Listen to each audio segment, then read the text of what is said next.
Yeah, exactly. That's also the thing with Sword Art Online. I did read part of the light novel of Sword Art Online. I mean, I'm not a hater in the first place, right? I like the anime. I bet Laphi read 16.5 a lot. What's that? What? Sword Art Online? I don't know. I only read like the first volume, I think. Don't Google it. Oh, I'm gonna Google it. Let's see.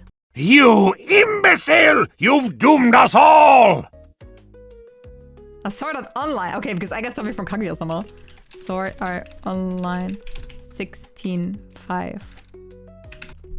I want to see it. Show me. Wattpad. It's posted on Wattpad. That's great.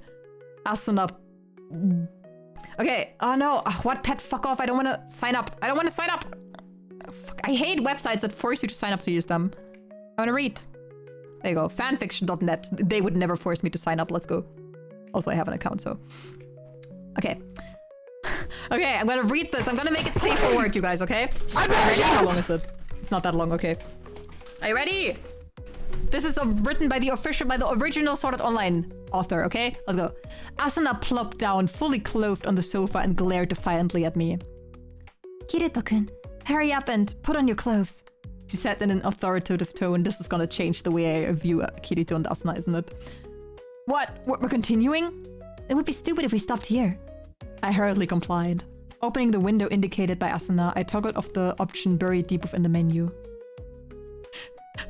Because of the hurried start, there was no romantic mood to speak of. Sitting on the bed, which was slightly too small for the two of us, we slowly did as much as the system would allow. The dim blue moonlight filtered through the window, casting complex shadows on the bed. They should have animated this. Since Salemborm has no marketplace, the townspeople disappear at night. The only thing that I could hear was the faint whispering of the lake and my alarm-like heartbeat, which seemed to echo around the room. By this time, Asuna and I had put on all of our clothing. We had been kneeling on the bed in front of one another for about 2.5 minutes. I couldn't read Asuna's expressions as she balled up her fist on her knees and looked down. I thought that I should probably be the one to take the first action in this situation, but not being able to predict the outcome of any of my choices, I sat in petrified silence. They say he's a child, but Kirito is just like a loser. I considered what would happen if I were to yell out, "Sorry!" and de-equipped minimal clothing at max speed before escaping out of the room. Would she say, "I guess it can't be helped," and "Forgive me when we meet again tomorrow"? There's no way she would. Remembering back to the distant past, I was only 14 the first time I ever logged into SAO. The winter of 8th grade. I don't want to recall how I was at the time, but I sacrificed all of the nerd energy that starts to awaken in all boys around that age in order to immerse myself into games. It's just a self-insert from the author. It's so over. As a result, I had never been in a situation where I would be alone with a girl in her room. Obviously, I also had never been fully clothed with a girl before. To tell the truth, I would have liked for Asuna, who I thought was probably a few years older than me, and thus had expertise in this area. Wait, he thought she was a few years older than her? They don't even know each other's age! Girl could be like 25 for all he knows! Since I had never denied any of it, there's no way that I could say to her in this situation, "Sorry, but I'm actually a virgin." I strengthened my resolve. Even if I didn't have the knowledge or the experience, I had never loved or had felt such intense feelings for someone I have for Asuna. Ever since SAO started, there were numerous times when I was in a situation where I told myself, "You can't run away from here no matter what." But here I had to muster up greater willpower than I ever had, as I extended my right hand and moved my body forward. You say run starts playing. Wait. Wait. I got this, guys, trust. Okay, I'm gonna play the fitting music for this, alright? This is a big moment for our man Kirito. Okay. My fingertips softly touched the gentle curve that was Asuna's shoulder. But you can't do this to me. Her body quivered sharply. I slowly traced a path from the line of her collarbone to the nape of her neck. Asuna let out a soft sigh as her eyes closed. The blood rushed to her cheeks and her eyebrows furrowed. For some time I watched Asuna's responses in secret delight as I touched her all over the place. Slightly excited by her fresh reactions, I went a bit overboard as I kept my fingertip at a point where I was just barely touching her, and continued to slowly glide smoothly across her skin. I crawled down her arms, which were firmly holding both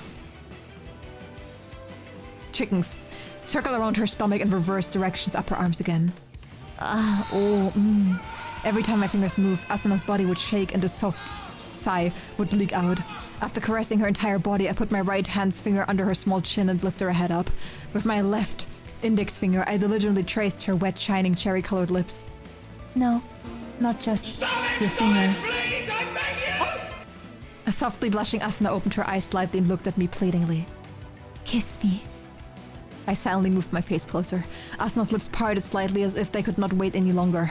But instead of fastening our lips together, I softly poked her lower lip with the tip of my tongue. As if seeking me out, Asuna stuck out her tongue, but I restrained myself, moved to avoid her before slowly touching her with the tip of my tongue. Asuna let out an irritated sound of both anticipation and need as I abruptly plunged my tongue into her mouth. I violently swished my tongue around. A tactical senses in SAO are, just like the sense of taste, pre-programmed and activated in accordance to the situation. When you consider this, then the only conclusion that one can draw is that the feeling of a deep kiss must have been programmed in. My tongue entwined Asuna's and I forcefully sucked on it as I felt all the strength go out of her body. Her eyes were moist and dim as she was breathing erratically as I took my tongue out of her mouth and then proceeded to lick down her neck, behind her ear and the hollow of her collarbone. When I eventually reached the soft valley where the top of her chickens, which had been hidden up until now, her whole body leaped and twitched. Her arms gripped tighter together and she shook her head from side to side. Asuna, move your arms. But I want to see your chickens, Asuna. I caught her wrists, which were crossed together, and pulled them apart. I slowly licked and sucked my way towards the peak of the white chicken that was gradually being revealed. No!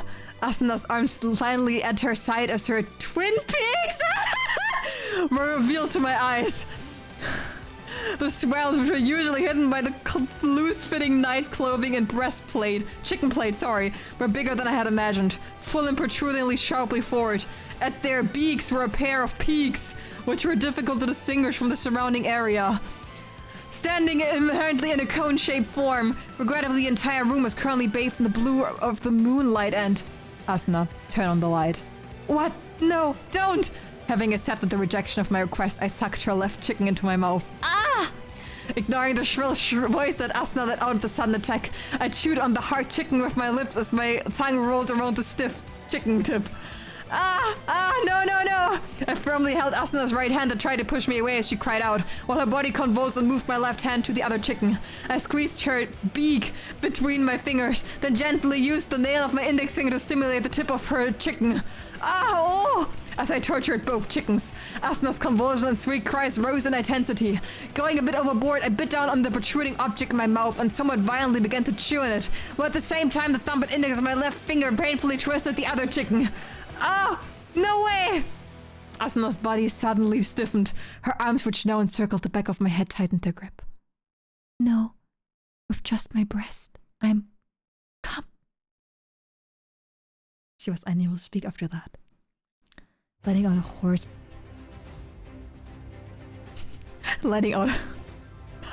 hoarse, high-pitched cry from the depths of her throat. Asuna twitched and her body jumped once before collapsing against me. She was still breathing heavily, her body intermittently convulsed slightly. Asuna, just now. No, it's so embarrassing. I never had anything like that happen until now.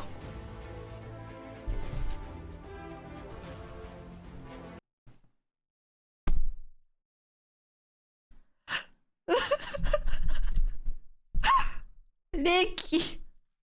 It's so fitting that the author's name, like that the name of the Sword Art Online's author is Ricky. Oh my god. Bro. I can't. There's no way he made her come just from him touching her. Has this dude never talked to a woman in his life before? I can't. Oh my god, guys, that was too much for me. I can't, it's so over. Oh my god.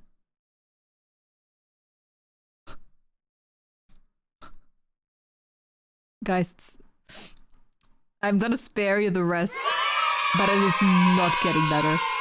It is not- oh my god, it's getting worse. It's getting so much worse. It's literally just a smut. Being suddenly assaulted right after coming, all Asuna could do was frantically...